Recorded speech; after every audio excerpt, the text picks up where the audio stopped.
역설적으로 그렇게 온라인이 강화가 되면 될수록 이것과 균형을 맞춰주는 어떤 정신이 될지 마음이 될지 영혼이 될지 그러니까 접속했을 때 굉장히 즐겁게 사용하고 필요에 의해서 사용하고요. 그리고 끊어야 될 때 딱 끊을 수 있는 거. 누군가 대면해야 되고 이야기 들어야 될 사람이 앞에 있는데 보지 않을 힘만 있다면 사실은 건강하게 음주하고 하지 마십시오. 예. 음주하고 SNS는 하지 않으시는 게 뭐 현명한 방법이고, 또 하나는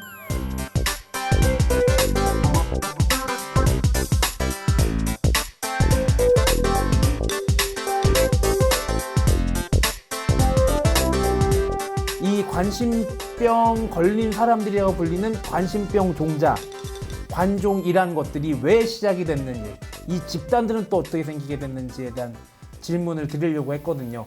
근데 목사님께서 잘 연결을 해 주신 것 같아요. 일배라는 현상과 좀 연결을 해가지고 개개인의 측면에서 볼 때는 아까 스님께서도 말씀하셨지만 좀 이전에는 오프라인에서 연결됐던 이런 소통의 장들이, 친교의 장들이 이제 온라인으로 넘어가면서 약간의 좀 뭔가 다른 착오 같은 것이 생긴 것이 아닌가 싶은 생각도 들고, 나아가서는 이제 점점 더 개인주의화가 심화되고 점점 인간 소외가 더 심해지는 것이 아닌가 싶기도 하고요. 뭐 이 두 가지 묶어서 그냥 자연스럽게 말씀해 주시죠. 자유롭게. 요즘 그 왜 화제가 알파고잖아요. 예. 인공지능. 예. 그하고 연결을 조금 있는 것 같아서 이게 사실은 SNS든 뭐 이런 온라인 사실 기능은 사실 원래 소박하고 단순한 거잖아요. 그러니까 우리가 필요한 정보를 서로 주고받고 아주 그냥 심플한 거거든요. 근데 인간이 여기다 너무 과도한 의미를 자꾸 부여하기 시작해요. 과도한 의미. 이거 아니면 나 뭐 그냥 못 죽는다든지 뭐 쪽지가 안 오면 막 슬프다든지 이제 과도한 의미를 부여하면서 이게 왜곡되기 시작한단 말이죠. 인공지능도 똑같다고 저는 생각을 합니다. 이제 이 인공지능 문제가 이제 뭐 앞으로는 큰 뭐 화두가 될 것 같아요. 왜냐하면 저희가 아이폰이니 인터넷이니 이런 게 쏟아져 나오면서 어마어마한 전 세계적으로 뭐 시장이나 경제나 막 혁명을 일으키고 SNS도 사실 그 중에 일부거든요. 그 중에 일부인데 이제 이게 근데 여기서 이제 부작용이 있는 게 어느 교수님 얘기를 들어보니까 우리가 이 속도를 못 따라가고 있다는 거죠. 근데 이 상황에서 이제 인공지능까지 더 보태져서 더 이게 더 발전하면 우린 더 이제 따라가기가 힘든 것이고 더 소외되고 이제 문제는 앞으로 더 심각해질 거라고 보죠. 어느 대학에서 시뮬레이팅을 하니까 인공지능이 이제 강인공지능이 나왔을 때는 어떤 것을 하더라도 그 최종적으로는 인류 멸망 시나리오가 나온대요. 뭘 어떻게 하든지 간에. 그 시뮬레이팅 캠브리지 대학에서 했다든가 8종류를 해봤는데 그것은 왜 그러냐면 우리가 이렇게 과도한 의미를 부여하는 것. 도구잖아요, 어차피 이건. 어차피 도구일 뿐인데 이 도구에 너무 우리가 그 과도한 의미를 부여해서 우리가 거꾸로 역전돼서 여기 구속이 되는 이런 현상이 아닐까. 저는 사실 심플하게 봐요. 이건 도구일 뿐이죠. 소식을 전하고 소식 받고. 어차피 도구일 뿐이고 그거로 끝나야 예. 되는데 너무 과도한 의미를 여기다 막 부여하니까 이런 우리가 노예가 돼버리는 그렇죠. 역전 거꾸로. 현상이 예. 있는 거죠. 어차피 도구일 뿐이고 어차피 신고 신청일 뿐인데 신부님께서는 왜 스님의 친구 신청을 안 받으셨습니까? 그러니까는 한 일주일 동안을 계속 안 봐. 그냥 이거 클릭만 하면 밝혀야 될 것 되거든요. 같습니다, 그거는. 저를 싫어하시는 것 같아요. 스님, 아니 제가 부끄러운 거예요, 솔직히. 부끄러우신 것 같아요. 스님 본명으로 돼 있어요, 그게. 아 인터넷 실명제라고 페이스북 본명으로. 그러면 다시 찾아보겠습니다. 정림 스님이라고 돼 있지 않고요. 아니 사진은 제 사진으로 해놨는데. 네.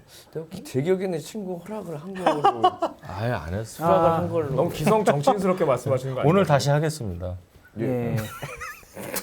그 좀 이 말씀을 이제 저도 좀 드는 생각이, 이게 비유를 하나 들으면 좋을 것 같아요. 제가 몇 년 전에 어떤 티베트 불교에 대한 다큐를 참 의미 있게 봤는데요.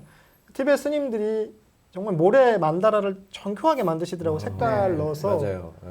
정말 정교하게 며칠씩 작업을 해서 만들어 놓고 마지막에 그거를 훅 허물어서 다 예. 없애버리더라고요. 어머나. 와 진짜. 네, 그 정말 며칠 뭐 골똘히 아주 정말 수행으로서 그거를 만다라를 그려놓고 나중에 그냥 그 모래를 싹 훑어버리더라고요. 그 허세 아닙니까? 아, 그게 허세인가요? 삶의 허무함을. 네, 그 무상함을 보여주는 어떤 무상함을 의미로 했는데 티베스님 죄송합니다. 그 장면을 예, 보니까 무와 공을 예. 몸소 실천한. 아, 예. 그러니까 이 디지털로 구성되어 있는 나의 흔적들도 언젠간 그렇게 정말 허무하게 공으로 돌아갈 수 있는 거다. 스님이 말씀하신 것처럼 정말 거기에 어떤 특별한 의미를 부여하지 말자. 저 이틀 잠 못 잤어요. 아 그러셨어요? 잠을 못 주무셨군요. 내가 뭘 잘못했을까? 혹은 내가 어떤 실수를 했을까? 나는 문제가 뭐지? 저 전국의 독립신임을 아는 여러분 저기 좋아요 반드시 눌러주시고 네, 친구, 예, 친구 친구 반드시 다 수락하시기 맺어주시기 바랍니다. 아니, 한 사람의 목숨이 걸려 있습니다, 여러분. 박교무님께서도 잠시 고민을 말씀하셨지만 뭐 PC통신 시대에 뭐 네. 하이텔, 천리안, 뭐 나우누리 있을 때는 그것들이 영원할 줄 알았고 네. 얼마 전까지 도토리를 가지고 뺏고 뺏기는 싸움을 했던 싸이월드도 그렇게 오래 갈 줄 알았는데 지금은 또 SNS 시대란 말이에요. 어떻게 보면은 그 세 가지가 전부 다 비슷한 기능들을 가지고 있을 수도 그렇죠. 있는데 말이죠. 그런데 그것일 뿐인데 왜 그렇게 집착들을 하는지 그런 생각이 듭니다. 이렇게 된 김에 몇 가지 좀 테스트를 해보겠습니다. 한 가지 테스트면 됩니다. 나는 얼마나 SNS 관심 종자인가? 이 네 분을 대상으로 한번 테스트를 해보겠습니다. 자, 첫 번째 항목입니다. 글이나 사진을 게시했는데 지인들이 좋아요를 누르지 않거나 댓글을 달아주지 않으면 불안하다. 손 들어보세요. 빨리 드세요, 스님. 네, 아니요. 그냥 제가 손 긁지 말고 드세요. 뭐 불안할 것까지는 없죠. 그냥 허탈한 마음으로 그냥 참선을 합니다. 두 번째, 자신의 노출 모습이나 성적으로 자극적인 사진의 게재가 빈번하다. 여기 어우, 스님 노출 많이 네, 스님 하시잖아요. 기본적으로 저 노출 많이 하나요? 두피 노출하시잖아요. 두피. 두피. 두피는 뭐 제 의지하고는 상관없이 너무 야하죠. 참선하셔야겠어요. 하나, 둘, 셋. 아무도 없으신가요? 없습니다. 예. 나의 희노애락, 즉 시시각각 변화하는 감정을 SNS에 드러낸다. 하나, 둘, 셋. 아무도 없으신가요?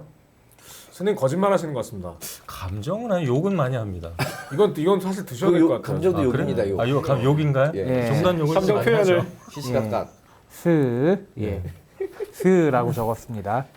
타인의 시선을 의식해 보정하지 않은 본인 사진은 절대 게재하지 않는다. 하나, 둘, 셋.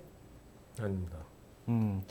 뽀샵 같은 거 안 하시나요? 흔히 한적 뽀샵이라고 있어요. 그러죠. 근데 예. 근데 그것만 올리진 않습니다. 저는 본인 사진 저 개인 자체를 안 사진 올리니까. 올리기보다는 태그에서 올라가는 사진들이 되게 많고 신부님. 그 이제 저는 주로 풍광 사진을 올리는데 그 보정을 해요 사실은 약간씩.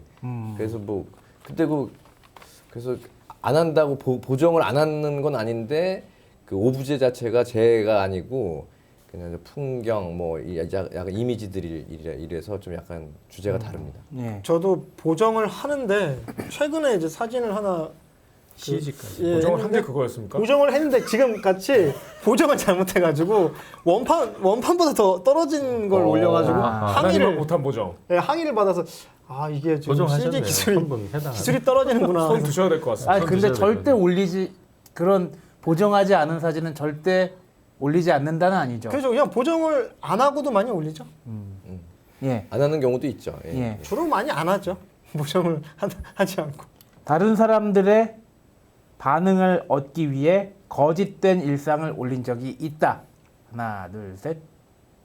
오, 없네요. 다음으로 길동이는 오늘 바보 같은 하루를 보냈어. 와 같이 나 자신을 3인칭화시킨 어우, 후 주어를 바꿔서 올린 적이 있다. 하나, 둘, 셋. 없습니다. 아, 대성이는 없네. 그런 짓을 하지 않습니다. 저 한 잘하시네. 번 한 적 있어요. 예, 아, 있어요. 한 번 하신 적 네, 있습니까? 있어요. 좀 버쩍 드세요 그럼. 주변 환경 변화에 민감하거나 타인의 말에 상처받는 성향을 널리 알린다. 나는 참 약한 짐승이로세. 뭐 이런 식으로 하나, 둘, 셋. 자신의 약함을 예. 줘요. 뭐 저도 가끔 이제 그렇게 하기도 합니다. 아. 뭐 가끔 하는 거는 네. 종종 뭐 좀 답답한 일 있었을 때 좀 은유를 섞어서 표현을 하기도 합니다. SNS에 친구로 등록된 사람들과 대체로 친하다고 생각한다. 하나, 둘, 셋. 아, 이건 네 분 다.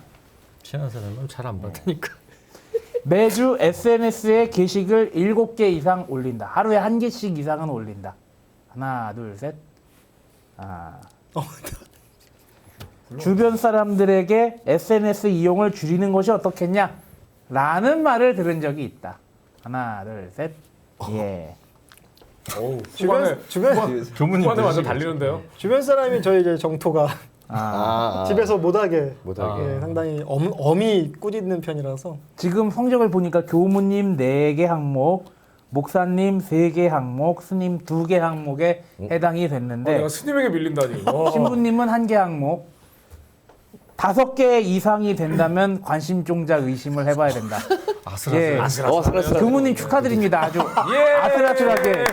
준 관심종자로 아 근데 재밌는 게 이 관심종자에서 벗어났다고 하니까 박수를 막 치시는데, 이것도 위험한 거네요.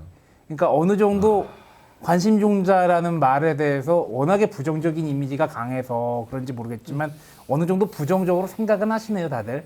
예, 그렇다고 볼 수 있는데, 이렇게 관심병이 지나쳐서 아까 계속 얘기가 나왔던 민하우젠 증후군이란 말이 나오는데, 제가 좀 정리를 해서 말씀드리면은 가정이나 사회에서 관심과 애정을 받지 못한 이들이 상처받은 자존감을 회복하기 위해 잘못된 수단으로라도 관심을 얻으려고 하는 것을 민하우젠 증후군이라고 하는데, 이렇게 민하우젠 증후군이 생길 정도로 이 SNS상의 그런 표현 방식이라든지 아니면은 관심에 대한 요구가 심해지고 그것을 유지하기 위해서 더 심한 행동까지 가는 이유는 또 뭘까요?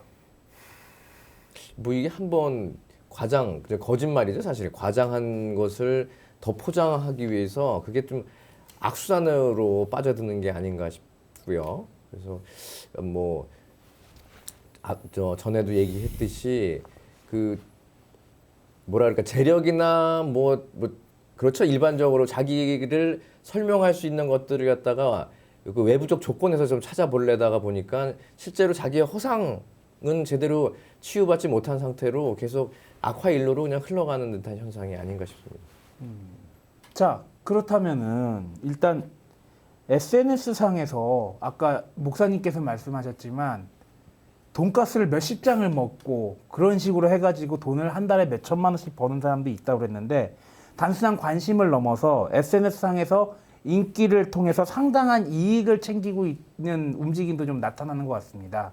뭐 예를 들어서 아까 뭐 하신 말씀이라든지 SNS에서 매니아가 생기면은 또 다른 데로 옮겨간다든지 그런 것들도 있는데, 뭐 최근의 예를 한번 들어볼까요?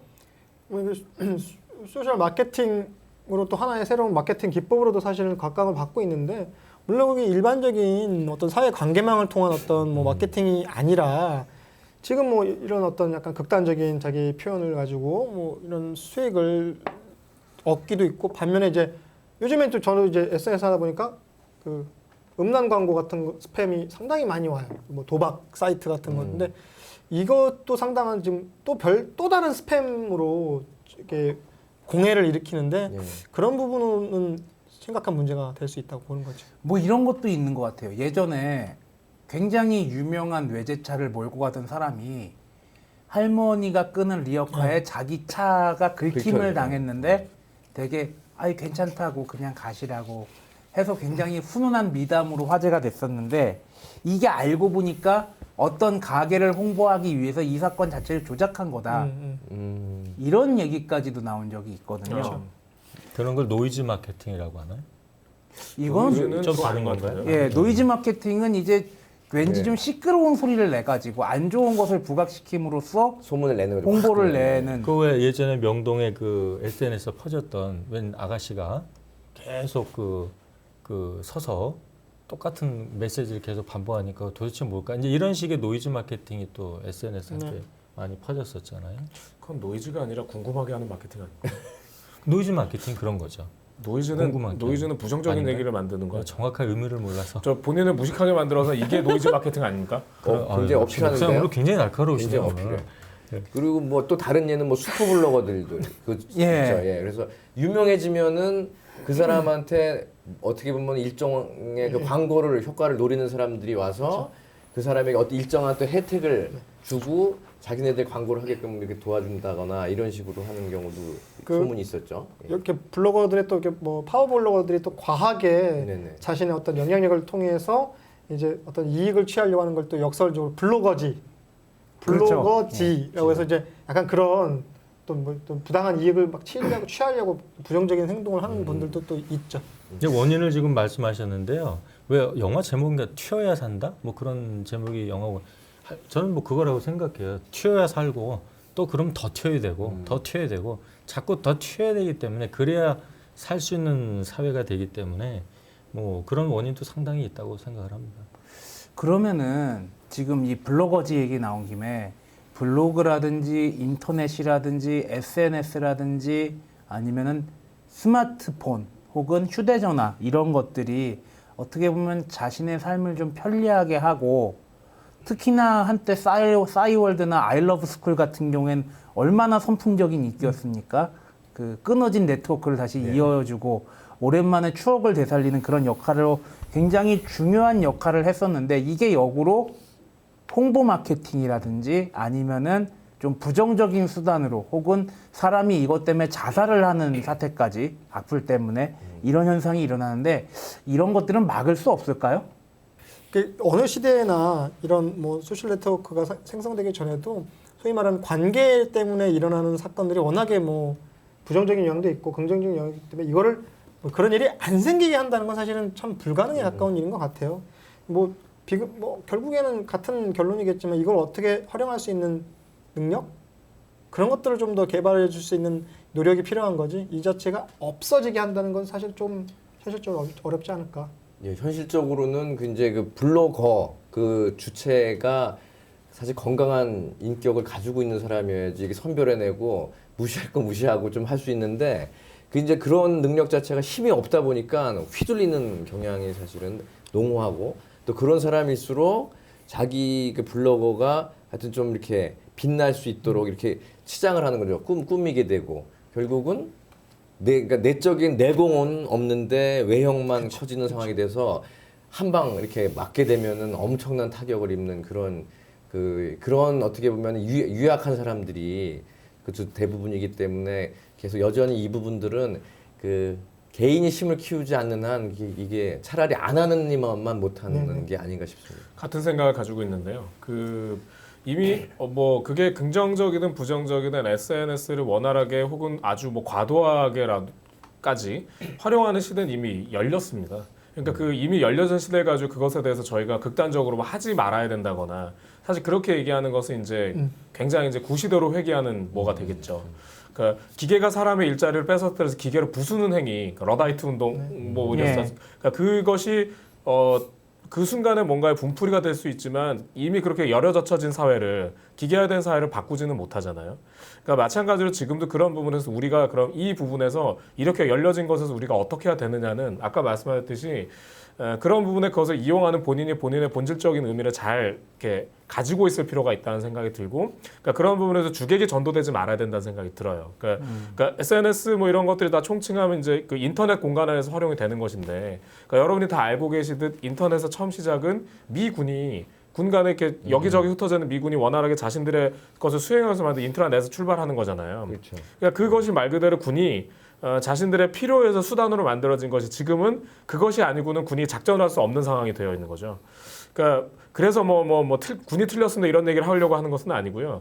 마찬가지로 저희가 그것이 어느 순간으로 처음 접속하고 시작을 할 땐 계정을 만들고 뭘 할 땐 재미가 되든 뭐가 되든 자신의 필요에 의해 시작을 했을 겁니다. 즉 그러니까 필요에 의한 수단으로 시작을 했을 텐데 그러니까 그것을 어느 순간에는 잊어버려서 거기에 매이게 되고 삶을 거기에 막 집중시키게 되고 막 그거에 대해서 막 일희일비하게 되는 그러니까 이런 상황이 든다면 현격하게 주객이 전도돼 버린 상황이 되겠죠. 그래서 그러지 않도록 하는 어떤 자신을 잘 잡아가는 어떤 뭐가 필요하지 않을까 이런 생각이 듭니다.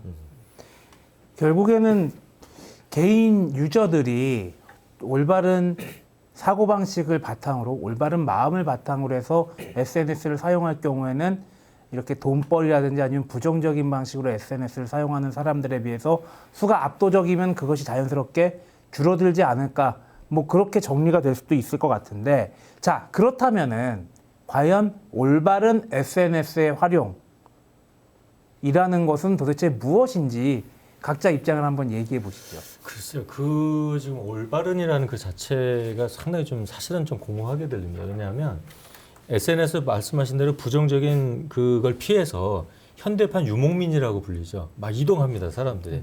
뭐 페이스북에서 그런 불특정 단체 오픈한 게 싫은 사람들이 막 인스타로 간다든지 또 뭐 카스토로 간다든지 그러니까 뭐 또 링크드인이라고 또 비슷한 게 있잖아요. 그러니까 앞으로도 계속 이런 현상은 계속 가속될 것 같고요.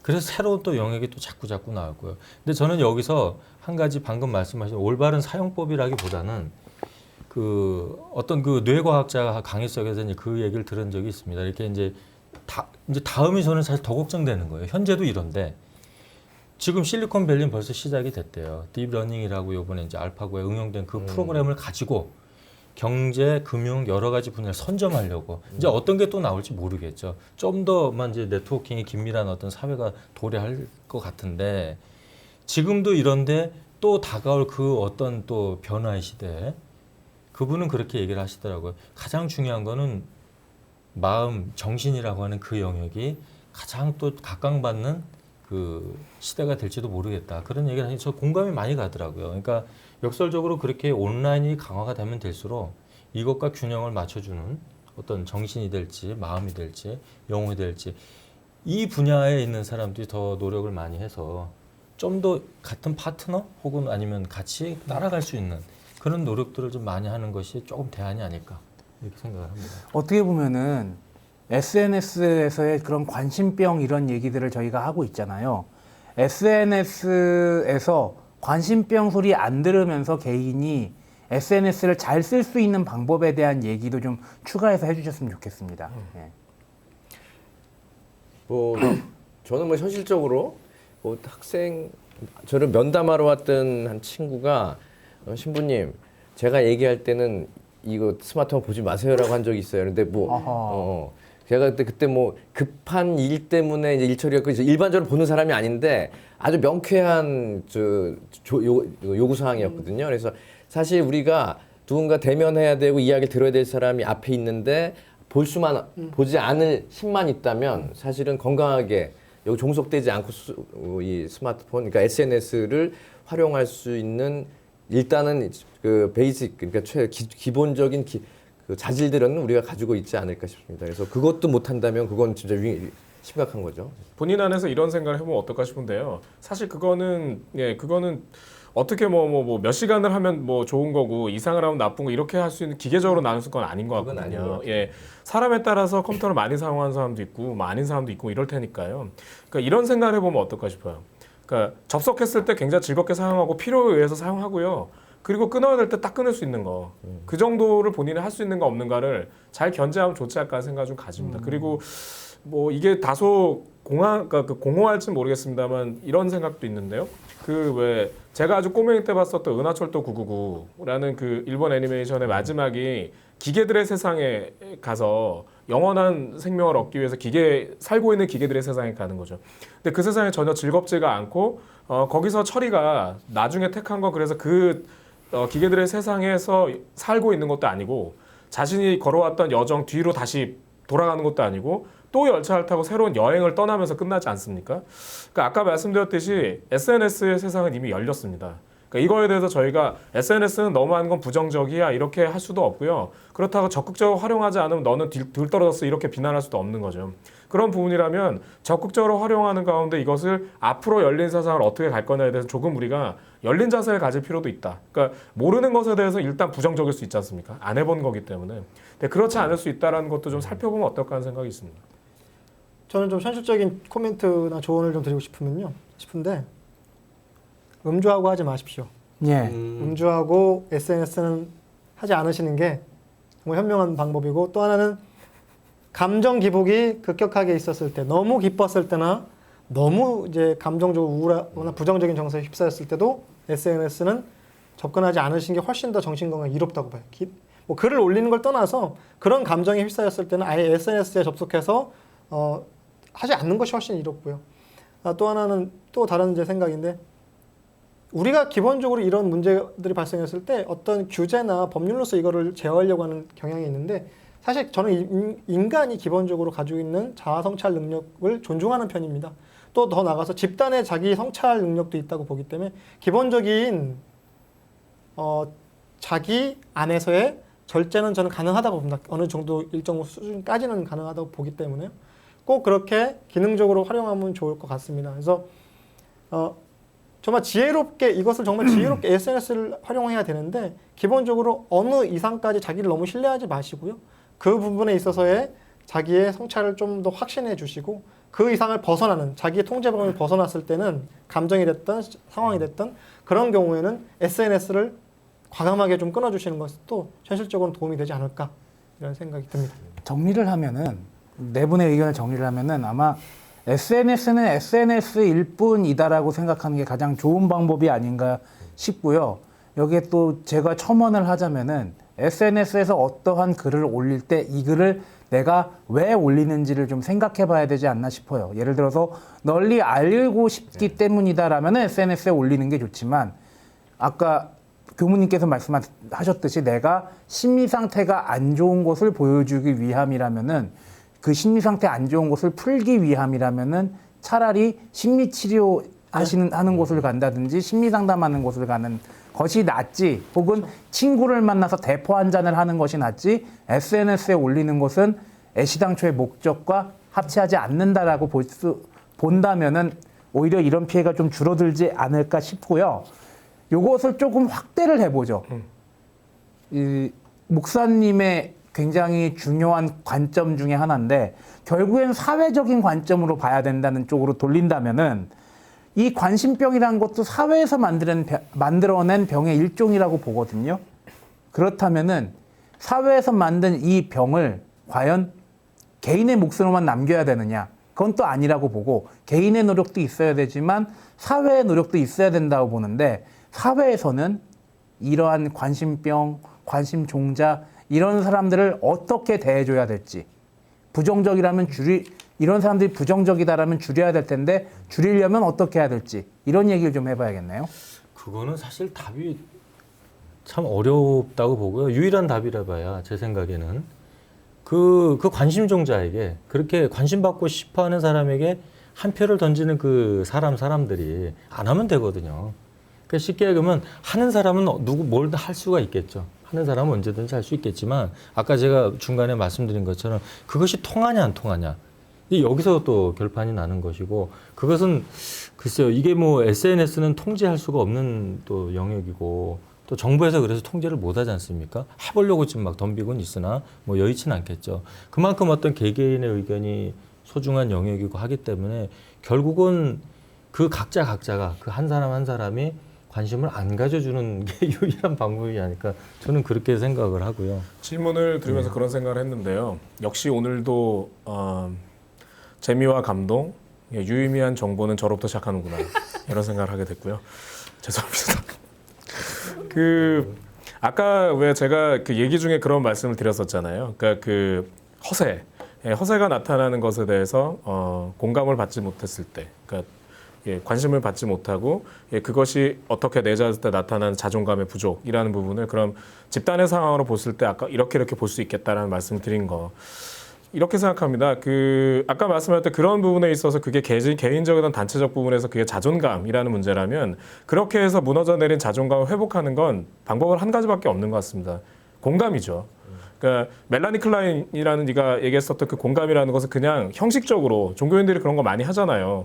뭐 그렇겠습니다. 뭐 저희 뭐 형제님, 자매님 그런 거 말고 공감은 정말 그 마음의 아픔을 내 아픔으로 느껴서 정말 지극히 껴안아주는 어떤 것이 공감이겠죠. 그러니까 그게 개인적인 문제라면 그 어느 순간에 필요했던 공감이 지금이라도 회복돼서 그때 그렇게 아팠던 그것을 지극한 애도를 통해서 보내줄 수 있다면 그것이 회복될 수 있겠죠. 그럼 그게 구조적인 문제로, 그러니까 이 단체적인 문제로 생각해 본다면 결국 그 이들을 특정 계층이든 특정 연령을 그렇게 아프게 만들었던 이것이 했던 이들이 지극하게 반성하고요. 그리고 그것을 다시는 그렇게 하지 않도록 제도적으로 노력해 가는 거. 그래서 이제는 더 이상 이 조직이 그이들을 그렇게 우리가 너희들을 밀어붙이고 있지 않다. 그리고 그렇게 했던 것에 대해서 반성한다. 라는 것이 기성세대로부터 시작이 돼야 합니다. 근데 그것이 사회적으로 이루어질 수 있다면, 그럴 수 있다면 거기에 대해서 저희가 막 뭐 늘 고민하는 거 얘기했던 거잖아요. 젊은이들이 왜? 그러니까 사실 그런 분의 많은 부분은 해소될 수 있다고 생각합니다. 그러니까 그것을 나타난 것에 대해서 젊은이 너희들은 왜 그러지라고 얘기하면 답이 없는 것이죠. 그것을 만든 것이 기성세대라면 그것을 공감하겠다고 최선을 다하는 노력을 해야 되는 것도 결국은 기성세대의 몫이라고 생각합니다. 그럼 기성세대 공감이 필요하다는 얘기인데 좀 자세하게 얘기를 할 필요가 있을 것 같아요. 기성세대가 네. 어떻게 공감을 표해야 될까? 좀 추가적으로 좀 말씀을 드린다면은 뭐 기성세대와 그 다양한 세대가 만나는 곳이 이제 뭐 가족이잖아요. 아까 특히 이제 그 교무님 말씀하셨지만 정터님께서 강력하게 어필을 하시기 때문에 집에서는 이 SNS를 안 쓴다, 제지를 당하고 있다라고 말씀하셨는데 사실 그거 간섭을 하는 것 같지만 실제로는 오프라인으로 대화를 하자라는 사인이잖아요, 사실 그거. 그렇죠. 그래서 그런 차원에서 우선은 오프라인에서 만날 수 있는 사람들을 확보하고 그거 가족일 확률이 가장 높죠, 가장 가까운 사람들이니까. 그리고 교우 관계, 친구들하고 만나는 시간을 늘림으로써 해서 그렇게 대면하게 되면은 만나서 이거 서로 붙들고 뭐 이야기를 하는 게 아니라 그 정말 진솔한 대화를 어떤 식으로라도 시도를 해볼 수 있지 않을까. 그렇게 되면은 우리가 어떻게 정서적으로 받지 못했던 것이 그 시간을 두고 채워져 나갈 수 있는 가능성이 열릴 수 있다고 보는 게 이제 제 입장입니다. 저는 좀 다른 시각에서 또 이게 청년들한테 조언을 드리고 싶은 게 지금 이제 오늘 소개된 것 중에 하나 그 외제차를 그 흠집을 냈던 리어카 할머니에 대한 게 사실 나중에는 이게 조작된 것이다는데 실상 지금 인터넷상에서 떠도는 많은 미담 또는 부정적인 사건들이 미화되거나 또는 너무나 조작된 것들, 짜깁기 한 내용들이 너무나 많이 근거 없이 돌아다니는 게 있는데 저는 청년들이야말로 정말 성서에서 말하는 뱀처럼 지혜로울 필요가 있고 어떤 식별, 분별의 능력을 갖출 필요가 있다고 보거든요. 제가 이제 SNS를 하면서 어떤 링크를 거는 경우들이 종종 있는데 어떤 이런 사건이나 미담 같은 게 저는 상당히 좀 회의적으로 보는 사실 편입니다. 좀 더 그거를 시니컬하게 좀 검토해보는 편이라서 즉각적으로 거기에 코멘트를 하거나 링크를 걸지 않은 편이거든요. 이게 정말 근거가 있는지. 일례로 최근에 이제 알파고와의 어떤 바둑이 되게 이슈가 됐는데 중국의 커제라고 하는 바둑인이 예. 상당히 이세돌 구단을 상당히 비난한 인간으로서 대표할 자격이 없다. 사실 그건 짜깁기 된 기사라고 합니다. 그러니까 커제 구단이 이세돌 선수에게 한 말이 아니라 전체 맥락에서 봐야 되는 말인데 이걸 그냥 일부에 짜깁게 해가지고 일방적으로 비난한 것처럼 조작이 되는 기사라고 하더라고요. 뭐 예전에 275 30년 발언도 그런 맥락이었다는 얘기가 있죠. 예. 그래서 이런 것들이 정말 인터넷에서 무분별하게 퍼져나가고 있는데 청년들이야말로 그런 무분별하고 근거 없는 어떤 스토리나 기사에 경도될 것이 아니라 거기에 대한 정말 지혜롭게 식별할 수 있는 능력을 좀 더 검토해보고 사실은 요즘엔 또 금방 정보들이 퍼져 있기 때문에 클릭 몇 번이면 이 정보가 정말 진실인지 아닌지 요즘 최근에 뭐 정치적인 이슈든 사회적인 이슈 같은 것들이 어떤 목적을 가지고 띄우는 경우도 많이 있거든요. 그게 마케팅 목적이든 어떤 정치적인 목적이든 근데 거기에 흔들리지 않고 조금 더 지혜롭게 좀 몇 번만 더 클릭해서 이것의 사실 여부들을 정말 냉철하게 판단해 보는 게 어느 것보다 중요하지 않나 생각이 듭니다. 저도 살짝 보완을 하자면 아까 신부님 말씀하신 그 말씀 중에 이제 오프라인 사실 그쪽에 답이 있다고 저도 생각을 해요. 왜냐하면 그래서 그 분위기를 조금 더 우리가 저희 영역에서 조금 더 보완을 하자면 이제 평상시 개인적인 소견입니다. 지금 뭐 이제 저희 같은 뭐 성직자들이나 사회 있는 분들 너무 막 긍정이 되라고 막 그렇게 밝은 분위기 유도하잖아요. 그거 좋겠죠. 그렇지만은 좀 더 젊은 사람들한테 필요한 힘은 그런 막 희망을 갖고 막 나가는 그런 힘보다는 상황이 좋지 않을 때 또 현실이 좀 어두웠을 때 그걸 묵묵하게 견디는 힘. 그러니까 견디는 힘이 좀 먼저 더 있으면 좋겠다. 막 장밋빛 미래를 주고 뭐 희망을 주고 넌 할 수 있어. 뭐 좋은 생각 가지면 할 수 있어. 이런 걸 자꾸 인문학도 보니까 강의가 크게 두 부류가 있더라고요. 그러니까 자기 개발류와 이제 그런 뭐 고전 뭐 반복되는 전 자기 개발류로 상당히 뭐 좋긴 해요. 좋긴 하지만 좀 위험스럽다고 생각을 합니다. 이런 견디는 힘을 길러주기보다는 그래서 시간이 지나면 결국 살아남는 건 고전이거든요.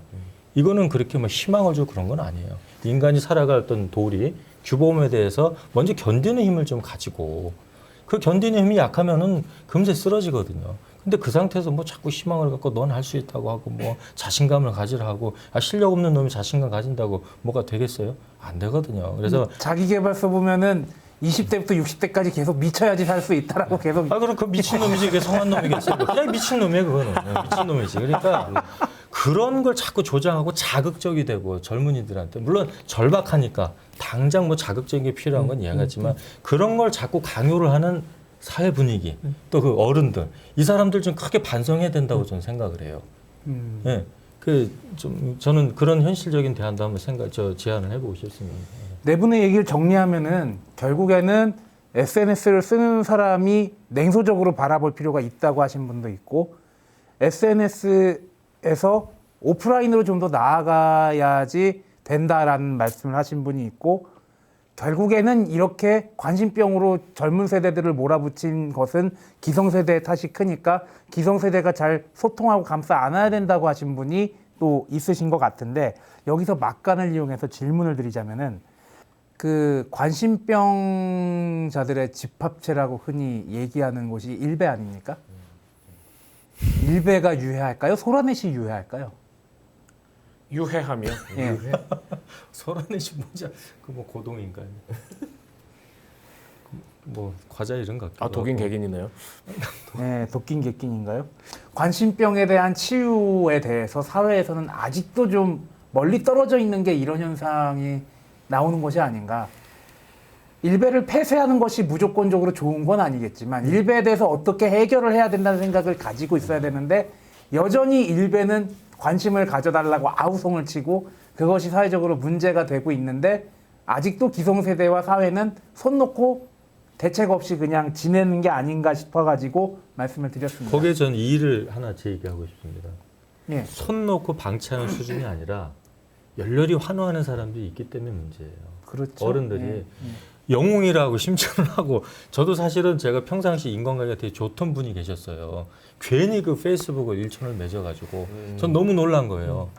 그분하고 사실은 일촌을 끊을까도 고민을 많이 했어요. 왜냐하면 차라리 몰랐으면 되는데 이분이 평상시 좋은 생각을 갖고 계시는데 일베를 영웅이라고 영웅들이라고 이 시대에 이거 정상적 제 입장에서 봤을 때 이건 정신이 나간 사람들이거든요. 기본적인 상식이나 어떤 그런 가치 판단조차 못하는.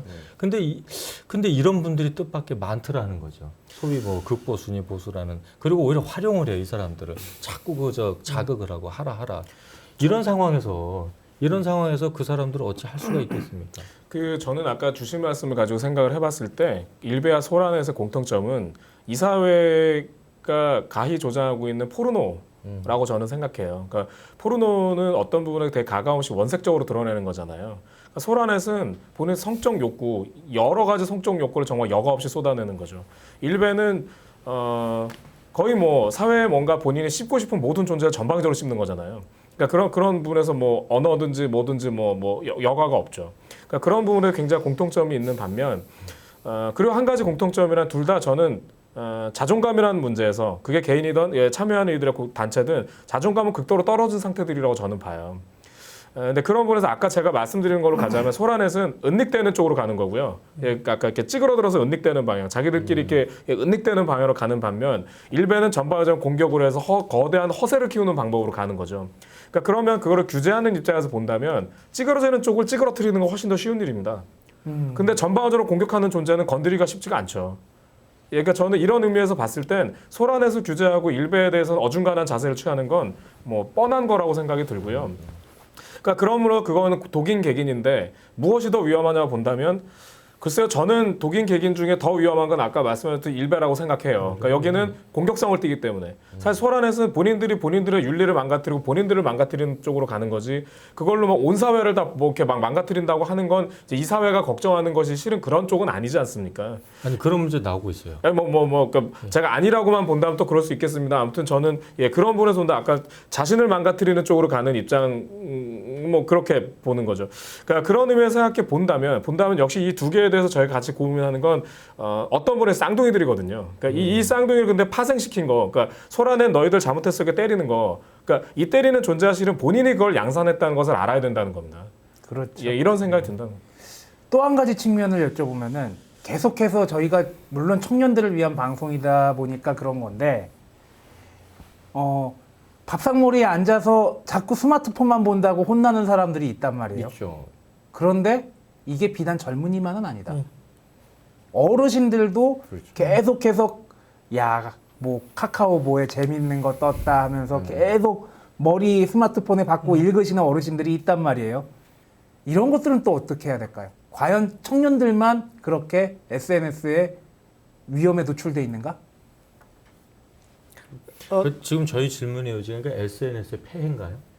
그렇죠. 그러니까 이 얘기를 왜 하냐면은 오프라인에서의 소통이 문제인데 이건 비단 젊은이들만의 문제가 아니란 얘기 때문에 그런 거고 이 부분은 뭐 나중에라도 한번 얘기를 해보도록 하죠. 짧게 말씀드리자면 같이 고민해 볼 수 있는 것 같습니다. 그러니까 왜 우리가 왜 수년 전에 화두가 됐었던 거 있죠. 노인을 위한 세상은 없다. 국가는 없다. 그러니까 마찬가지로 길에 나와서 성조기로 휘두르고요. 그러니까 그건 구체적으로 그냥 왜 우익적 성향을 가지고 그리고 사회에서 오른쪽 평양을 가진다 해서 다 그와 같은 행동을 하진 않지 않습니까? 그러니까 그런 행동을 하는 모습도 결국은 보면 아까 말씀드렸듯이 사회로부터 어떤 일정 부분의 보호든지 관심을 가지지 못할 때 나타나는 일종의 어떤 사회적 폐해의 일환이라고 저는 봅니다. 그러니까 아까 말씀하신 그런 부분을 아무리 보수적이라도 건강한 양심을 가지고 합리적인 보수성을 가진 사람이 근거 없는 이야기를 가지고 그걸 퍼뜨리거나 맹신할 것 같지는 않습니다. 그러니까 그런 부분을 본인이 내재화시키고 체재화시키고 그래서 그걸 가지고 공격적 행위를 하는 이들은 그런 부분에 있어서는 저는 젊은이들에 나타나는 일배라는 모습과 크게 다르지 않다라고 생각합니다. 예, 뭐 결국에는 사회에서 계속해서 관심과 또 유저들의 적극적인 친교, 소통 이런 것들도 있어야 되고 사회에서 그렇게 할 수 있게끔 많은 분위기를 만들어줘야 되지 않을까란 생각이 들고요. 네 분의 발언도 그렇게 정리가 될 수 있을 것 같습니다. 자, 다음으로 혹시 카페인 우울증이라고 아세요? 저는 오늘 처음 들었습니다. 저도 처음 카스, 듣습니다. 페이스북 뭐 그런 예. 커피가 카카오 스토리의 카, 페이스북의 페, 그리고 인스타그램의 인. 이 세 가지를 합쳐가지고 여기에서 뭔가 박탈감과 상실감을 느낀 것, 뭐 좋아요를 누르지 않으면은 슬퍼한다든지. 뭐. 사실 저 고백을 하자면 저는 세 가지를 다 하거든요. 거 보십시오. 그러니까 다 하게 된 이유가 처음엔 그 카카오 스토리를 했어요. 근데 진짜 극소수만 사람들, 아주 친한 몇 분들만 해서 재미가 없는 거예요. 그래서 페이스북을 했어요. 페이스북을 하다 보니까 들었습니다. 아, 요즘 대세는 인스타다. 인스타를 하지 않으면 세련되지 않은 거다. 그래서 얼른 또 인스타 계정을 열어서 하기는 하는데 이제 사진 중심이지 않습니까? 그렇죠. 거기서 사진이. 근데 뭐 저 같은 경우 매일 일상이 똑같으니까 뭐 사진 올릴 게 별로 없어요. 그 뭐 고양이 사진, 뭐 별 사진 다 올려봐야 그거. 그래서 저는 뭐 세 가지를 다 합니다. 어떻게 보면 누가 나의 평범한 일상에 관심을 가질까? 라는 생각도 좀 들긴 하는데 지금 여기 계신 네 분은 전부 그 SNS에 관심병 증세가 없는 분들로 판정이 됐기 때문에 카페인 우울증도 없을 거라고 없죠. 한 분은 네. 약간 좀 의심이 가지만 판정이 됐습니다. 저희가 일단 판정이 내린 것에 대해서는 번복을 해서는 안 되는 거죠. 예. 네. 그런데 결국은 이 SNS를 소통의 장으로 활용을 하는지 아니면은 뭐 다른 것들로 이용을 하려고 그러는지 거기에 따라 달려 있고 또 SNS를 그보다 더 다른 것을 이용한다면 왜 이용하는지 뭔가 위로받고 싶다면은 이 사람이 왜 이런 위로를 받고 싶은지가 중요할 것 같은데 결국에는 이런 거를 전반적으로 극복하기 위해서는 나를 먼저 돌아보는 자세가 필요하지 않을까 싶거든요.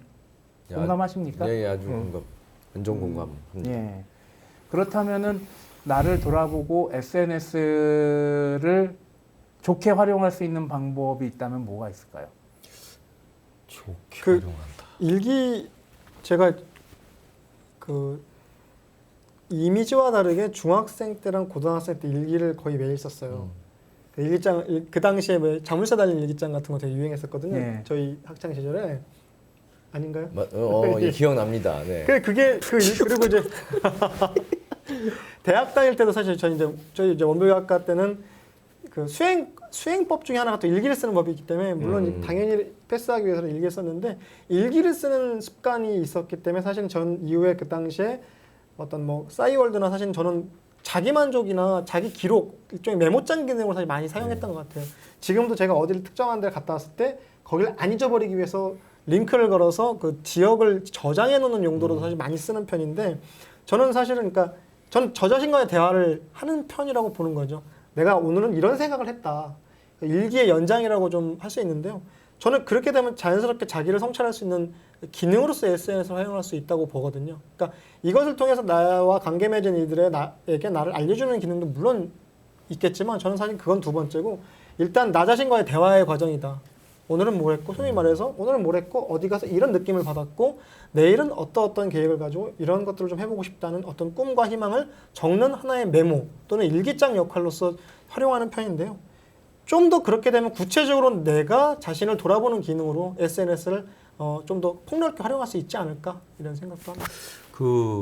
SNS의 원래 취지가 제가 알기로는 이제 그 새로운 친구를 낯선 사람이지만 새로운 친구를 사귀어가는 좋은 기능도 있다고 전 들었어요. 실제로 저는 또 많은 분들을 또 알고 선물도 받은 적도 있고 막 모르는 분들한테 그런 걸 봤을 때는 대신에 이게 이제 그런 쪽으로 생각을 한다면 사람이 사람을 사귀는데 예의가 필요하잖아요. 그러니까 SNS를 좋게 활용하는 법 중에 하나가 막 그러니까 이게 아마 숫자가 너무 넘어가면 관리가 안 돼서 이렇게 막 여러 명하고 또 이렇게 진지하게 교류를 못하기 때문에 문제가 되는 것 같은데 막 그런데 너무 욕심을 내지 말고 정말 자기하고 이렇게 좀 관심 분야나 좋은 분들하고 친교 맺는다는 그런 의미로 좀 예의를 갖춰서 좋게 그런 것을 접근하고 서로 예의를 다해서 하면 상당히 또 좋은 기능이 있지 않겠는가.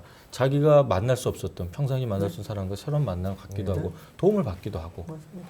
이렇기 때문에 예의만 갖춘다면 그래서 좋게 활용하는 법 중에 하나가 이렇게 자기가 좀 노력을 해서 새로운 친구를 알아나가고 경계가 없으니까 그런 쪽으로 활용하면 좀 좋지 않겠나라는 생각합니다. 저도 교무님한테 굉장히 동감하는데요.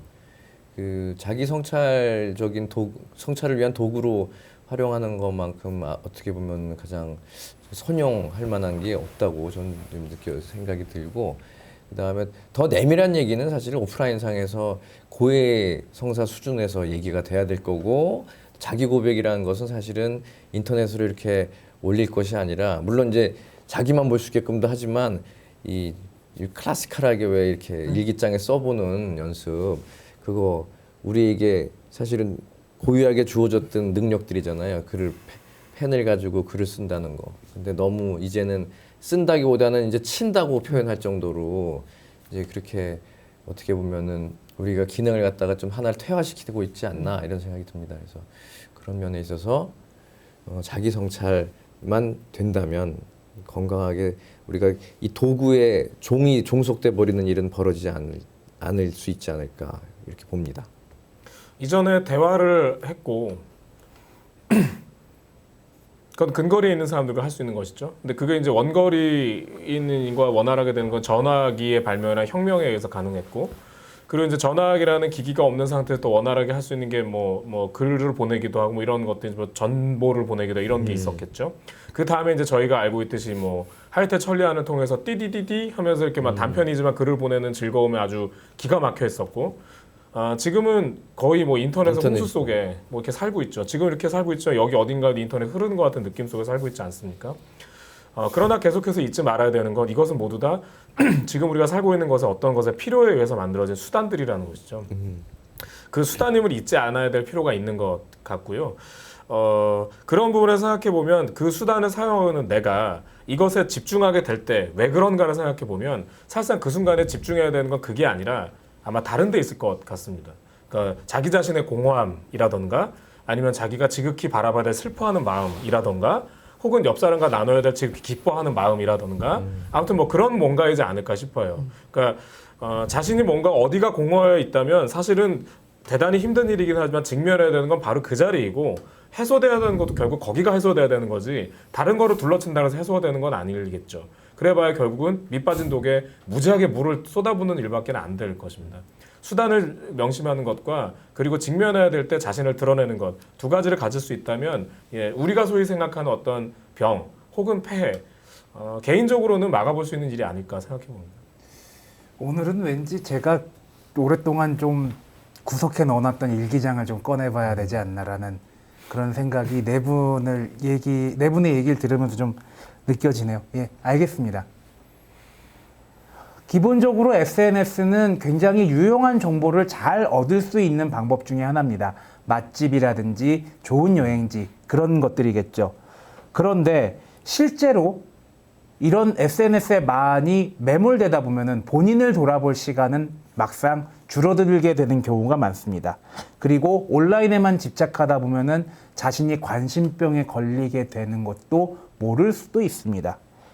관심병에 걸린 관종이 아닌 SNS 애용자가 되려면은 SNS에 매몰되지 않고 절제를 해야 되고 항상 자기 자신을 돌아볼 수 있는 시간을 마련하고 자기 자신을 최대한 잘 관조하는 것이 중요하지 않나 싶습니다.